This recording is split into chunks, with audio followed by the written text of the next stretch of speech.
Marcos 12:41. Estando Jesús sentado delante del arca de la ofrenda, donde se llevaban las ofrendas, miraba cómo el pueblo echaba dinero en el arca. ¿Qué era lo que miraba Jesús? ¿Qué miraba Jesús? Si no le interesaba la prosperidad de las personas, ¿por qué tenía Jesús? A ver, Jesús, ¿por qué tienes que estar viendo lo que doy o no doy? Otros pensando, oye, Jesús, ¿qué te interesa si doy o no doy? Digo, otros más allá, ateos, ¿no? O esos que no creen en la prosperidad o que critican a los que creemos en prosperidad. A Jesús nunca le importó el dinero, hermano, nunca le importó lo que la gente diera. Entonces, ¿por qué estaba sentado frente al arca de la ofrenda? Es la pregunta que yo les haría a nuestros amigos de internet que no creen en prosperidad. Fíjense otra vez, vamos a leer. Estando Jesús sentado delante del arca de la ofrenda, no nada más estaba sentado ahí como un espectador. Estaba sentado porque estaba mirando. ¿Qué estaba mirando? Cómo el pueblo echaba dinero en el arca. Fíjense, no habla de cantidades. No dice cuánto el pueblo echaba. No estaba hablando, sino era la actitud. Y sí vamos a ver ahorita que se fijó en proporciones.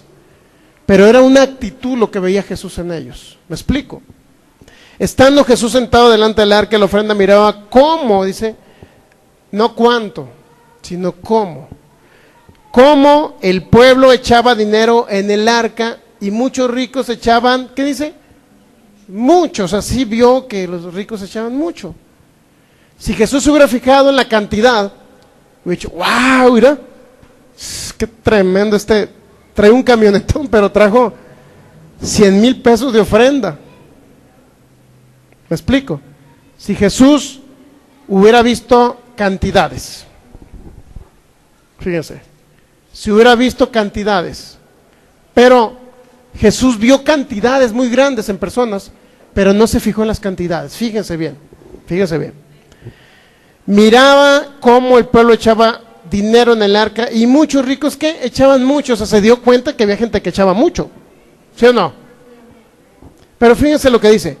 Y vino una viuda pobre y echó 2 blancas, o sea, un cuadrante, o sea, que era como 2 salarios mínimos, para que me entienda. Entonces, o un salario mínimo. Entonces, llamando a sus discípulos, les dijo, una pregunta, ¿no traen por ahí otra Biblia donde diga dinero en español? Digo, en moneda nacional, perdón. Mexicano, no dice cuántos pesos ahí o dólares. Hay algunas Biblias que traen cantidad en moneda nacional. Bueno. Echó 2 moneditas, ok. Con poco valor. Echó 2 moneditas con poco valor. Mire. Vino una viuda pobre y echó 2 blancas, o sea, un cuadrante. Entonces, llamando a sus discípulos, les dijo, de cierto os digo, que esta viuda pobre echó más que todos los que han echado en el arca. Fíjense, más que todos los que han echado en el arca. Es decir, había mucha gente que dio mucho dinero. Pero Jesús no se fijaba en el monto del dinero, sino se fijaba cómo representa la actitud. ¿Ok? ¿Estamos de acuerdo? La actitud. No cuánto, no se fijaba cuánto, sino cómo. Pero sí vio que muchos daban cantidades grandes que eran ricos. Pero vio también a una pobre que dio 2 blancas. Si Jesús hubiera sido alguien interesado en decir, a ver, yo me fijo que el que da más va a cosechar más, el que da más. Si se fijara en cantidades, yo les acabo de decir ahorita que Cristo, Dios mismo se fija en proporciones, no en cantidades, les aclaré, ¿verdad? ¿Sí recuerdan? En proporciones, no en cantidades, estamos de acuerdo, ¿verdad? Si Jesús se fijara en cantidades, llegara alguien en un camionetón y, oye, sembró 1,000,000 de pesos. ¡Qué hombre de fe! Pues sí, pero ese hombre tiene 2,000 millones de pesos y sembró 1,000,000 de pesos. Ni el 1%. ¿Me explico? Ni el 1%. Pero alguien de aquí que recibió en la semana 1,000 pesos y dio 50 pesos de ofrenda, que representa, no sé, el 5% aproximadamente. El 2.5%, no sé, Si recibió 1,000 pesos y dio 50, el 2.5%. Y la otra persona no dio ni el 1. ¿Quién cree que le tomó más valor Cristo? ¿El que dio 1,000,000 de pesos o el que dio 50? Si el que dio 1,000,000 de pesos no dio ni el 0.5% y el que dio 50 dio el 2.5%. ¿A quién cree que le va a tomar más valor Cristo? Al que dio 50. ¿Estamos de acuerdo ahí? ¿Sí o no estamos de acuerdo? Porque si yo quisiera su lana, le dijera, no, hermano, el rico que llegue y dé 1,000,000, pues es el mejor que dio más. No, no es así, porque Cristo Jesús no lo hizo así. ¿Correcto? Marcos capítulo 12, versículo 43. Entonces, llamando a sus discípulos, les dijo, de cierto digo que esta viuda pobre echó más que todos los que han echado en el arca. Fíjense, ¿qué significa que echó más? Si los ricos dieron más, ¿sí o no? Pero ¿qué es echar más para Cristo Jesús? Es echar de acuerdo a la fe, de acuerdo a la proporción. Aún así esa mujer no dio proporcional, dio todo lo que tenía, aún así. Pero aquellos ricos dieron de qué. Fíjense, aquí dice, versículo 44, porque todos han echado de lo que, ¿de qué? ¿Qué es lo que le molesta a Cristo Jesús? Que den poquito, no, eso no le molesta a Cristo Jesús. El problema es que den de lo que les sobra, eso sí, eso sí. ¿Estamos de acuerdo? Fíjense, porque todos han echado de lo que, esos hombres dieron muchas cantidades de dinero, pero echaban de lo que les sobraba. Pero esta de su pobreza echó todo lo que tenía, todo su sustento. Qué impresionante está eso, ¿no? Que Dios no se fija en alguien que llega, órale, ahí te va un cheque por 50,000 pesos. Sí, y ha habido personas que yo conozco, o sea que de repente ahí están 25,000 pesos de ofrenda. Sí, pero no lo separaron de lo primero que ingresaron. A esas personas les sobraba ese dinero. Dieron de lo último que les quedaba a lo mejor, o de lo que les sobraba. A ver, recibí este mes 200,000 pesos porque me tocó conocer empresarios cristianos. Conozco algunos empresarios cristianos. Voy a dar 20,000 pesos, a ver, este mes 20,000 pesos. Ahí está mi siembra, hermano. Y mucha gente dice, wow, qué cantidad del hermano. Pues sí, pero antes de darlo, fue y pagó la colegiatura de los hijos. Antes de darlo, fue y dio el abono a su carro del año. Antes de darlo, fue y le compró toda la despensa a la esposa. Antes de darlo, fue y le compró hasta unos vestidos a la esposa. Y él se compró un traje. Y al último, ahí te van 20,000 pesos. Era una gran cantidad. Y conozco personas, empresarios que sí. Y dan cantidades fuertísimas. Pero, ¿qué cree? Dan de lo que les sobra. No dan de lo primero. ¿Estamos de acuerdo? Que tenemos un Dios justo, fiel, que Él se fija. Por eso las ofrendas que se dan de lo que sobra, ¿ustedes creen que Jesús las toma en cuenta? Por supuesto que no. Estamos de acuerdo en eso, ¿verdad? No las toma en cuenta porque Él se fija en proporciones, pero se fija que esa proporción que se dé sea de lo primero, por eso dice que hay ofrendas que no son aceptas, porque se dan por obligaciones o no son aceptas, porque no se dan de corazón, no son aceptas, pero también las que se dan de lo que sobra, tampoco son aceptas. Estamos de acuerdo. Jesús no las aprobó aquí en Marcos capítulo 12, ¿se ha dado cuenta que no las aprobó? Y fue una enseñanza para quién cree, a quién dice que llamó para darle esa enseñanza, a sus discípulos. ¿Qué les enseña Jesús a sus discípulos? Que den de lo primero, no de lo que les queda, sino de lo primero. ¿Estamos de acuerdo? Como le digo, si quisiéramos decir, bueno, vamos a rentar un local en el centro y vamos a dar publicidad, radio y televisión, ven a sus casas, hermanos, y denlo. Eso no es correcto. ¿Por qué no es correcto? En primer lugar, porque usted no tiene la fe para darlo. Segundo, porque le están obligando. Tercero, porque no va a traer multiplicación. ¿Estamos de acuerdo ahí? Por eso vamos a ir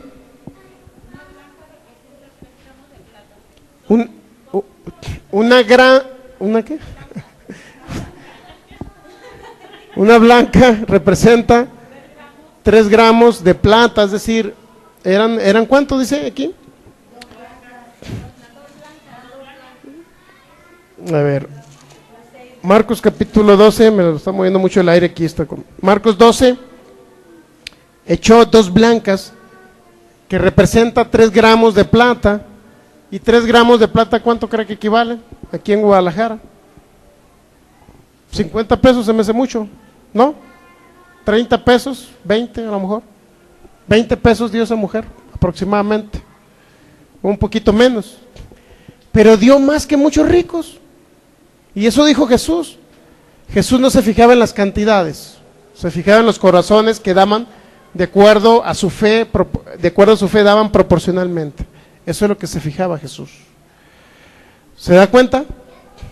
No de las cantidades estratosféricas, sino de la proporción que se da de acuerdo a la fe que tenemos. Pero si siembra escasamente, cosechará escasamente. Usted crece en fe, ¿y qué cree que va a pasar? Crece en fe, pero no siembra más, también va a cosechar escasamente, porque usted tiene fe suficiente para dar más. ¿Y cómo puede? Usted se pregunta, oye, hermano, ¿y cómo puedo saber que tengo más fe para dar más porcentaje? Porque usted va a sentir en su corazón y va a estar plenamente convencido que si usted siembra, no va a padecer escasez. Si usted siembra otra proporción más, otro porcentaje más, usted va a estar plenamente seguro que va a comer perfectamente en la semana, que le va a alcanzar bien y todo. Entonces yo tengo otro grado de fe.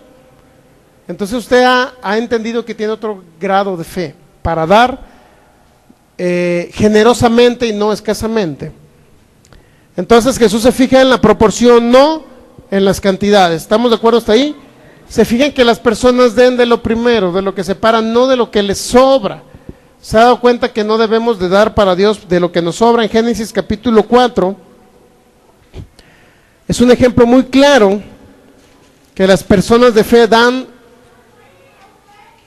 no de lo que les sobra, sino de lo primero. Es un caso de Caín y Abel.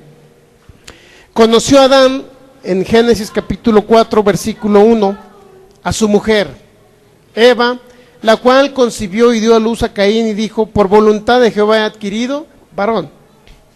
Después dio a luz a su hermano Abel, y Abel fue pastor de ovejas, y Caín fue labrador de la tierra. Y aconteció andando el tiempo que Caín trajo del fruto de la tierra. ¿Qué fue lo que trajo Caín?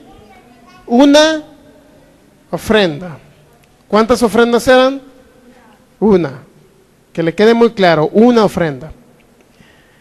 Abel trajo también de los primogénitos de sus ovejas, de lo más gordo de ellas, y miró Jehová con agrado a Abel y a su ofrenda.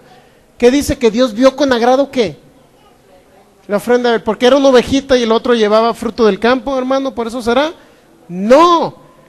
Mucho tiempo se creyó en la iglesia cristiana que porque era una ovejita y representaba a Jesús, que por eso dio de ofrenda una oveja, y el otro por eso fue acepta delante de Dios, por eso le agradó a Dios la ofrenda de Abel y no la de Caín. Pero no es así. Fíjense bien lo que dice. Primero dice que Caín llevó una sola ofrenda, ¿sí o no? En el versículo 4, Génesis 4:4 dice que Abel no dice que llevó una oveja, sino llevó de los, ¿puede captar ahí la palabra? ¿De los qué? Primogénito de sus ovejas. ¿Qué significa? Que era de lo primero, ¿sí o no? ¿Sí o no? Muy bien, era de lo primero de sus ovejas. Pero dice de los primeros, no dice del primero que salió. ¿Estamos de acuerdo, verdad? Sino de los primeros. O sea, no era una ofrenda, eran ofrendas. Eran varias ofrendas, exacto. De los primogénitos de las ovejas, de los primeros de las ovejas. Y luego no nada más era de lo primero. Fíjense, era de lo más gordo de ellas. Es decir, Dios criticó mucho al pueblo de Israel en Malaquías capítulo 3, capítulo 2. Decía, oye, me traen las ovejas, el ganado me lo traen a ofrecer, pero es el ganado que está ciego, que está cojo. ¿Me explico? O sea, habían ganado, decían, bueno, mis 10 vacas tuvieron 10 becerritos. Pero un becerrito nació todo dañado, una pierna, todo chueco, el becerrito. Israel les daba en Malaquías, verifique del capítulo 1 al 3 en Malaquías, y se va a dar cuenta que lo que daban ellos de diezmos y ofrendas a Dios, destinado para Dios, sí separaban de lo primero, ¿sí sabía? Porque el pueblo de Israel era muy fiel en eso. En lo que no era fiel, era que las ovejas que le daban a Dios eran de las dañadas, las ciegas, las cojas, las que tenían un defecto. Y en este caso de Abel, Abel no nada más dio de los primogénitos, o sea, eran de los, no era una ofrenda, sino que dio de lo más gordo, es decir, no dio de las ovejas que estaban dañadas, flacas, cojas, ciegas o demás cosas. Estamos de acuerdo hasta ahí, ¿verdad? ¿Qué significa? Que después de que la actitud de Abel fue dar de lo primero, y aparte dar de lo mejor, de lo más gordo, entonces dice que, y miró Jehová con agrado a Abel y a su ofrenda. Fíjense, miró con agrado a quién, no nada más a la ofrenda de Abel, sino a Abel mismo lo miró con agrado. Entonces, ¿qué significa mirar con agrado? Vamos a Malaquías 3 para comprobar un poquito lo que le estaba dando el pueblo de Israel a Dios.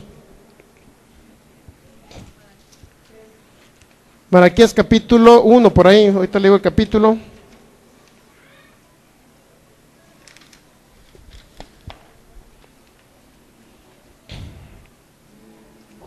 Malaquías capítulo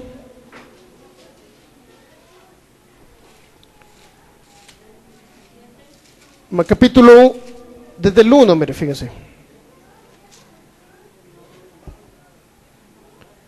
Dice el versículo 6, Malaquías 1:6, el hijo honra al padre. ¿De qué está hablando? De honrar a Dios, ¿verdad? Y el siervo a su señor.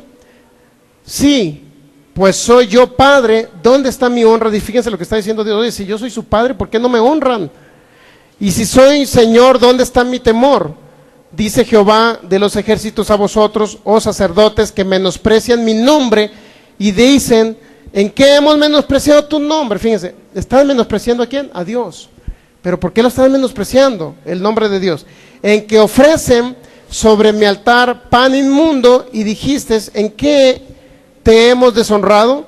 En que piensan que la mesa de Jehová es despreciable. Fíjense cómo, qué impresionante está eso. Dios se sentía despreciado, más bien porque creía que el pueblo de Israel despreciaba a Dios, pues la mesa del Señor es despreciar a Dios mismo. Malaquías capítulo 1 versículo 8, y cuando ofrecen el animal, fíjense lo que dice, ¿por qué menospreciaba Israel? Ya tiene Malaquías, está antes de Mateos. Antes de Mateo. Malaquías capítulo 1, versículo del 6 en adelante estamos leyendo, ¿no? Dice el versículo 8, todo lo que leí ahorita era que estaban menospreciando ¿a quién? La mesa del Señor. ¿Qué significa menospreciar la mesa del Señor? Aquí dice el versículo 8. Dice, cuando ofrecen el animal, ¿qué dice? Ciego para el sacrificio, ¿no es malo? Les pregunta Dios. Asimismo, cuando ofrecen al cojo o enfermo, ¿no es malo? Preséntalo pues a tu príncipe, es decir, a cualquier demonio. ¿Acaso se agradará de ti o le será acepto? Dice Jehová de los ejércitos. Fíjense, es muy impresionante esa palabra. O sea, diciéndole, bueno, si hasta los paganos, los aztecas, los mayas o cualquier otra tribu que no creía en Dios, ofrecía de lo mejor, fíjense, de lo primero que rescataba de sus peleas con otros pueblos, rescataban animales y de lo primero que encontraban sacrificaban a sus ídolos, a los demonios, a los espíritus inmundos, al mundo de las tinieblas sacrificaban. ¿Sabe que ellos le pedían de lo mejor? ¿Sabía que Satanás, cuando alguien se convierte al satanismo, le pide un hijo, un familiar o algo, un niño recién nacido, le pide de lo mejor, le pide Satanás a los satanistas?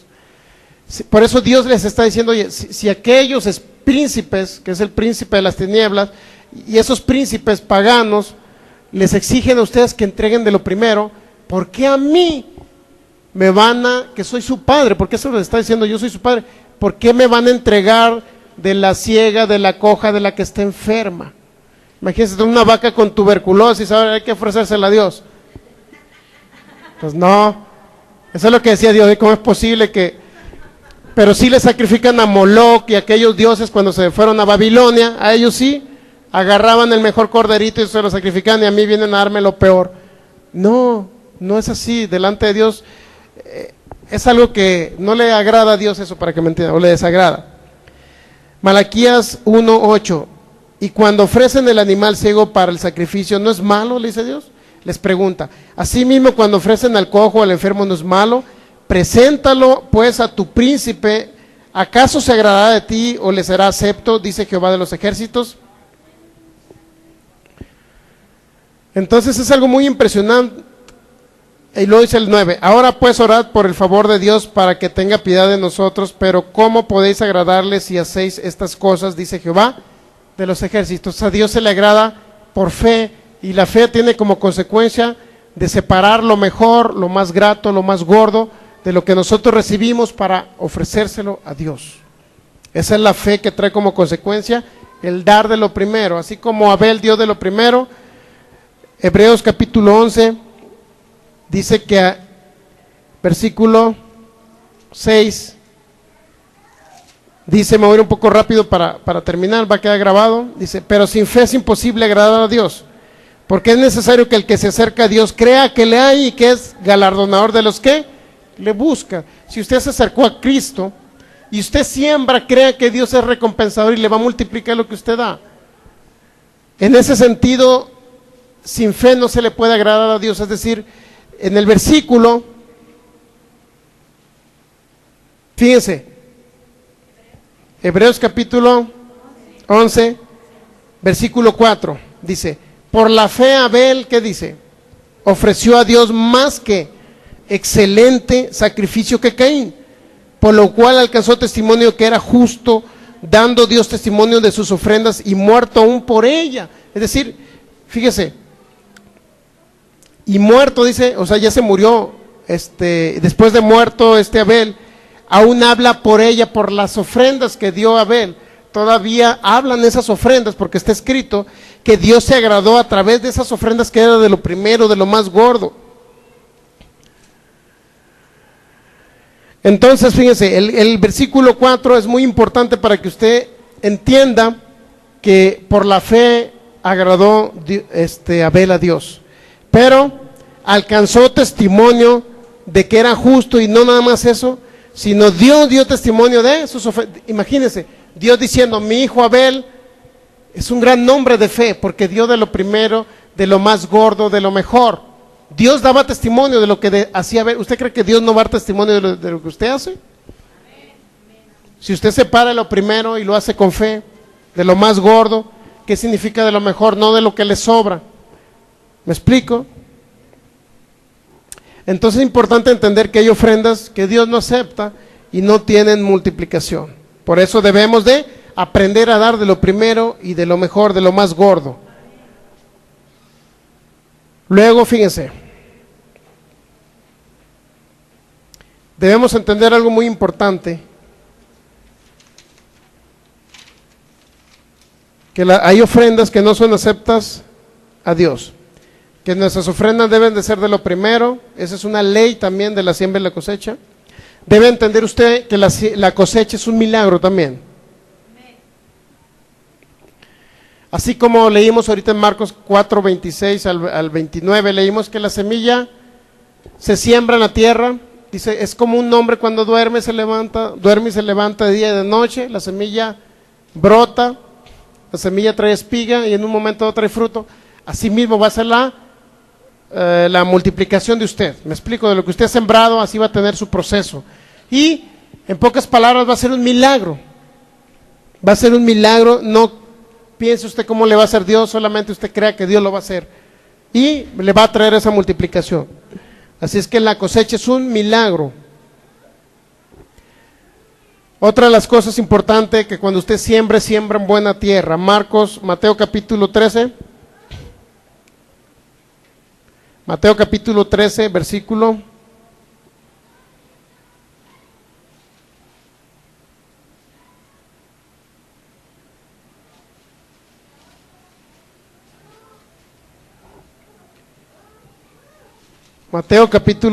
versículo 5. Ahí dice, cuando Jesús está hablando en la parábola del sembrador,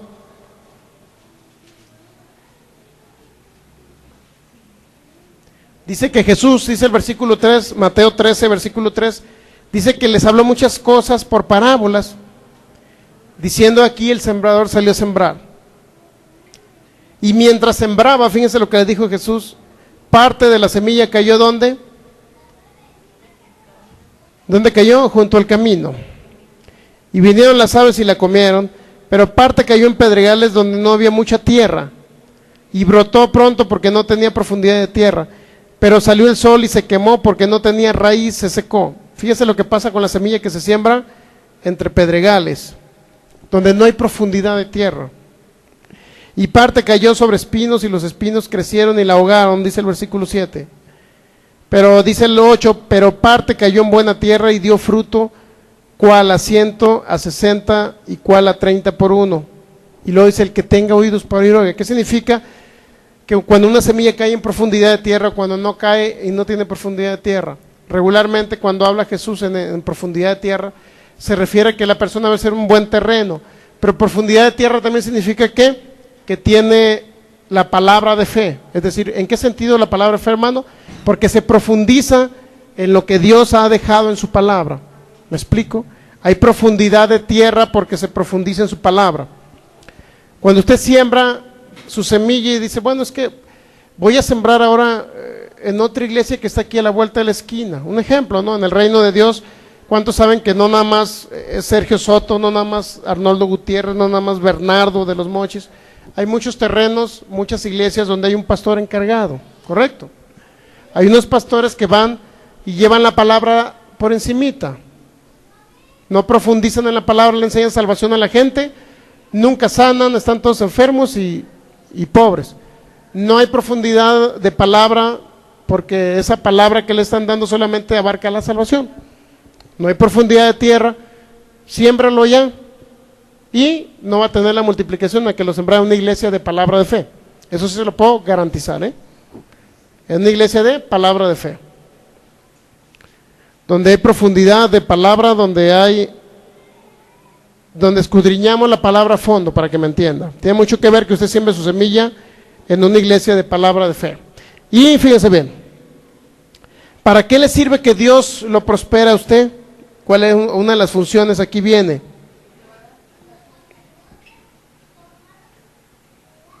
Debe permanecer en Jesús. San Juan capítulo 15, versículo 4. Ya vamos a terminar. Usted debe permanecer junto a la vid.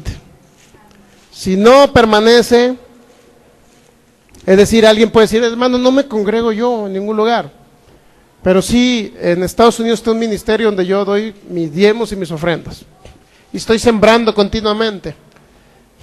La pregunta es, ¿traerá multiplicación? Fíjense bien. San Juan capítulo 15. San Juan capítulo 15, versículo 4.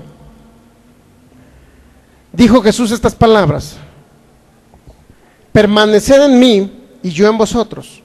Como el pámpano no puede llevar fruto por sí mismo, si no permanece en la vid, así tampoco vosotros, si no permanecéis en mí. Nuevamente, permaneced en mí y yo en vosotros. Como el pámpano no puede llevar fruto por sí mismo. ¿Qué es el pámpano, hermano? Son las ramas del árbol, pues, para que me entienda. Si usted quita unas ramas de un árbol, lo corta, un bracito del árbol, la pregunta es, ¿llevará fruto por sí mismo o se secará? ¿Qué va a pasar si usted corta una rama de un árbol? Se seca. ¿Estamos de acuerdo en eso? O sea, no puede el pámpano llevar fruto por sí mismo, tiene que permanecer, ¿dónde? En el árbol. Si no permanece en la vid, dice, no puede llevar fruto por sí mismo si no permanece en la vid. ¿Quién cree que es la vid? En el versículo 5 dice Jesús, ¿quién es? Yo soy la vid. ¿Vosotros quiénes son? Los pámpanos. El que permanece en ¿qué? En mí y yo en él, este lleva mucho, ¿qué? Fruto, porque separados de mí nada pueden hacer. Correcto. Alguien dice, no, pues es que yo no voy a una iglesia, soy creyente y creo en Jesús, pero no me congrego, en ningún lugar no escucho palabra, pero eso sí siembro, hermano. Tendrá multiplicación. Dice que los que permanecen en Jesús, llevan mucho fruto. Hay mucho creyente que no permanece en Jesús. Cree en Jesús, pero no permanece, no le adora, no escucha su palabra, no le alaba, pero cree en Jesús y es salvo y se va a ir al cielo, pero no va a llevar mucho fruto. Estamos de acuerdo que debemos de permanecer en Jesús, ¿correcto? Debemos de permanecer en Jesús porque Él es la vid, nosotros somos los pámpanos. O sea, nosotros no podemos desgajarnos, separarnos del árbol o de la vid que es Jesús, ¿correcto? ¿Para qué? ¿Por qué no debemos de separarnos? Porque debemos llevar fruto. Si no es en esta iglesia Palabra Fe, le doy otra iglesia Palabra Fe para que vaya, pero no deje de congregarse, ¿correcto? No le estoy diciendo que se esté con nosotros nada más, no. Le puedo dar más iglesia de Palabra Fe. Dice, es que ya no me gusta como el pastor predica. Es más, la voz del pastor ya me cae, está gordo. Bueno, pues le doy otra iglesia de Palabra Fe para que vaya para allá, pero permanezca en la vid. ¿Ok? No se separe de Jesús, no deje de adorarlo a través de la alabanza. ¿Correcto? ¿Estamos de acuerdo en eso, va? Que no estamos por obligación aquí, ni porque yo le estoy exigiendo. No tengo ni bonita voz, así es que no tiene necesidad usted estarme oyendo. ¿Verdad? No tiene necesidad de estarme oyendo, pero si cree que la palabra que llevamos le trae bendición, pues escúchela entonces. Entonces debe permanecer en Jesús. Esa es otra ley de la siembra y la cosecha. Permanezca, ¿para qué? Para que lleve mucho fruto. ¿Estamos de acuerdo? Necesitamos permanecer en un lugar para llevar mucho fruto. Permanecer en Jesús significa que le estamos adorando juntamente con otros donde Él vaya. Él está en todos lados, ¿correcto? Pero si le alabamos a través de la alabanza, donde hay un grupo de creyentes, donde hay manifestación, presencia, la gloria del Espíritu Santo, ¿qué mejor? ¿Correcto? Las riquezas son para abundar para toda buena obra también. Para eso sembramos, para cosechar. 2 Corintios 9:8, lo voy a decir muy rápido.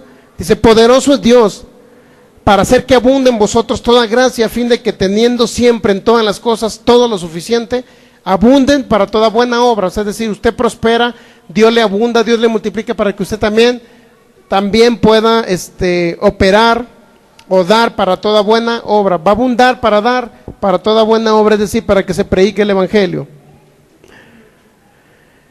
San Juan 16, versículo 24. San Juan 16, 24.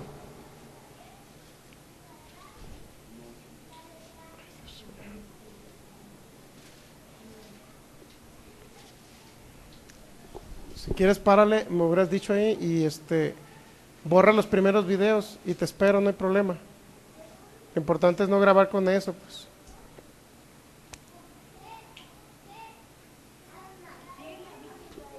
¿Verdad que sí podemos parar la enseñanza, va? Sí. No hay ningún problema, el chiste es que se grabe bien, en una video bien, pero ya ahorita vamos, no sé cuántos minutos ya he grabado acá. Si no te alcanza el espacio, borra los primeros 3, 4 videos. Para eso hay tiempo. No, el detalle es que ya te aparece en otro video, pues. No borres nada más el último que acabas de grabar.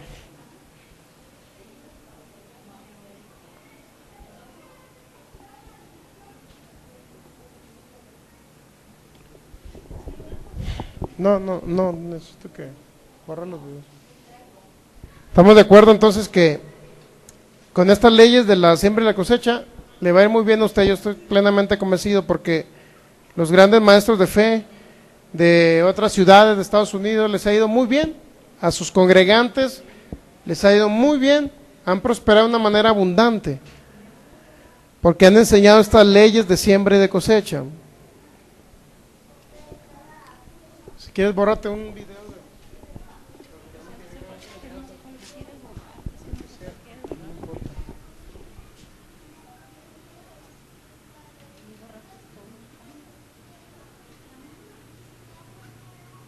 Del domingo pasado, muchísimos videos que hay que borrar.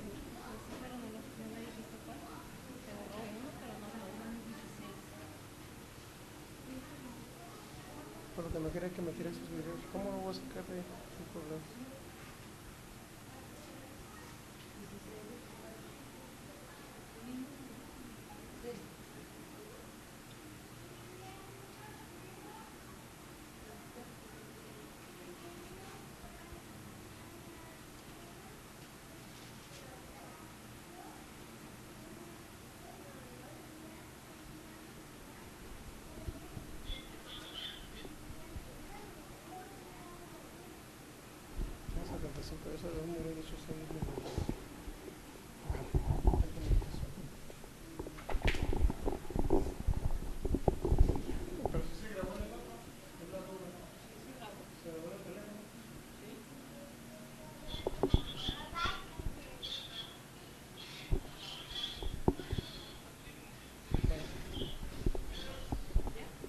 Bueno, continuamos.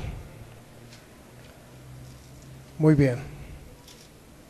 Entonces, fíjese bien, una de las debemos entender que ya voy a terminar, ¿no? Estoy ya casi en lo último. Se ha alargado un poquito, pues causa que los videos ahí no han funcionado. Bueno, entonces debemos entender, y ha captado todas las leyes de la siembra y la cosecha, ¿verdad? Es para, ¿por qué sembramos? Para abundar para toda buena obra. ¿Para qué más le sirve usted para que siembre? San Juan 16, versículo 24. Fíjense lo que dice ahí.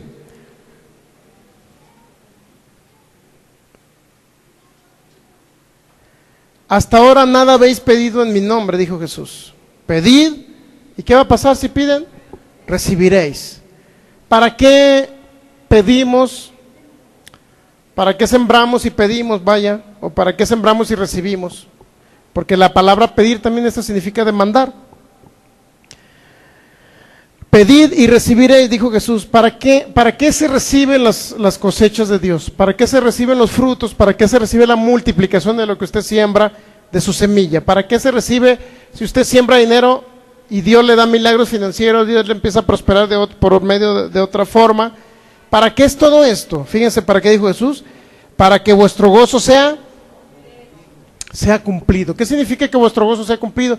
Que usted reciba la multiplicación y esa multiplicación que le va a traer Dios también sea para que usted la disfrute, para que su gozo sea cumplido, para que ya no pase hambres, para que tenga que vestir, para que tenga que darles a sus hijos, para que tenga que darle a su esposo, para que tenga otro carro, para que su gozo sea cumplido. Significa que usted tenía el anhelo de una mejor casa, y para eso también Dios le da la multiplicación de las finanzas, milagrosamente se la da Dios, para que su gozo sea cumplido. Usted anhelaba una casa mejor, usted anhelaba mejor tener un carro porque lo necesita para ir a su trabajo, lo necesita por sus hijos, para que su gozo sea cumplido. Es decir, para que lo que usted anhela en su corazón lo obtenga a través de lo que Dios le va a dar en la multiplicación de las finanzas, para que su gozo sea cumplido. Es decir, la prosperidad es también, no nada más para que abunde para toda buena obra y nada más para el reino, no, es para que usted también diga: me voy a ir de vacaciones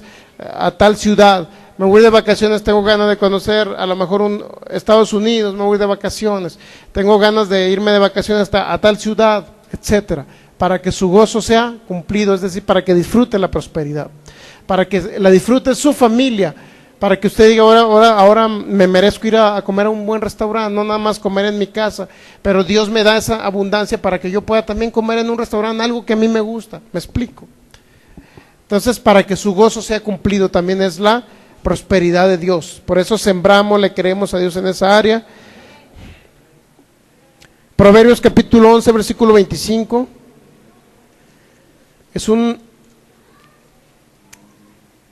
Proverbios 11:25, se lo voy a leer rápido. Sí. El alma generosa, dice, será prosperada. ¿Ya lo tiene? 11:25. Dice, el alma generosa, fíjense, este es un principio bíblico muy importante. El alma generosa, ya vimos quiénes eran los generosos, ¿verdad? Según lo que dice Pablo en 2 Corintios 9. El alma generosa, ¿qué dice? Sin duda alguna, créalo, esta palabra de parte de Dios, ¿será qué? Prosperada, ¿correcto? Y el que saciare, él también será saciado. ¿Qué significa el que saciare? El que fuere generoso para dar. Él también será, ¿qué dice? Saciado. O sea, no nada más lleno. ¿Sabe lo que es la diferencia entre llenarse con una comida o saciarse? Sí sabe la diferencia, ¿verdad? Él también dice que va a ser saciado, es decir, Dios le va a dar en abundancia las cosas. El alma generosa será prosperada. Por eso es importante que seamos generosos. Proverbios capítulo 13, versículo 4. 13, el versículo 4. El alma del perezoso desea, fíjense lo que dice el proverbista. El alma del perezoso desea, ¿y qué pasa? Nada alcanza. Mas el alma de los diligentes, ¿qué dice? Será prosperada. ¿Quién es un perezoso? ¿Quién es un negligente? No se está refiriendo a un perezoso es el que no quiere trabajar, no, se refiere al que es diligente en la palabra, pues el que no es diligente en la palabra. Uno que es diligente es aquel que dice, yo escucho la palabra y no soy un oidor olvidadizo, yo la pongo en práctica y sé que si la pongo en práctica, Dios va a operar en esa fe mía para darme lo que yo deseo, lo que yo le pedí, lo que yo sembré. El alma del perezoso desea y nada alcanza, mas el alma de los diligentes será ¿qué? Prosperada. Proverbios capítulo 14.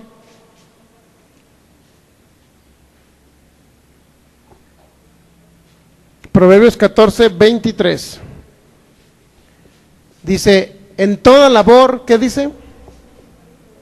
Hay fruto, mas las vanas palabras de los labios empobrecen. Adicionalmente de que usted siembre, debe entender que sus palabras deben ser también confirmadas a través de su fe. Es decir, no puede usted estar sembrando porque tiene fe y decir, bueno, estoy sembrando, pero pues no veo la multiplicación, veo el refrigerador más vacío, me está yendo más mal. O sea, ¿sí me explico? No puede usted estar creyendo que está sembrando porque Dios se lo va a multiplicar y luego decir, mira, veo el refrigerador vacío y me está yendo más mal ahora que estoy sembrando. ¿Qué dice? Que está sembrando a alguien y por otro lado está declarando cosas incorrectas porque no está creyendo lo que está sembrando y que Dios se lo va a multiplicar. Es decir, sus palabras deben respaldar su fe adicionalmente a lo que usted hace en sembrar. ¿Correcto? El alma del perezoso desea nada alcanza. El 14:23 dice, en toda labor hay fruto. Usted debe entender que hay fruto. Si usted siembra hay fruto. Entonces, por lo tanto, no debe hablar vanas palabras. Vanas palabras significa todo lo contrario a lo que usted ha creído cuando siembra.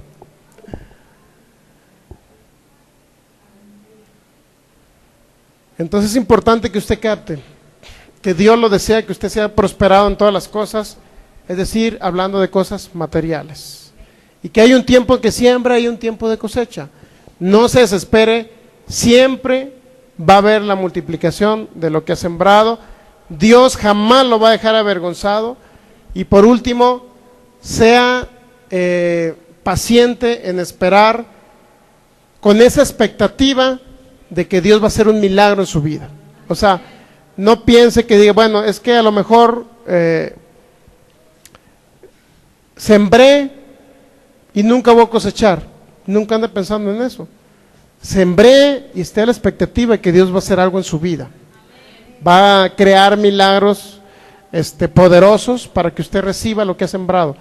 Dios no se va a quedar con nada de lo que usted ha dado en su reino. ¿Sí sabía? Dios no se queda con nada, créalo. Si Él le dice que usted dé, si Dios le dice que usted dé, es para prosperar a usted, no para el bien de Él mismo. ¿Correcto? Vamos a ponernos de pie. Te doy gracias, Padre maravilloso y celestial. Gracias por tu palabra, Señor. Gracias, Padre, porque tú eres fiel. Gracias te doy, Señor.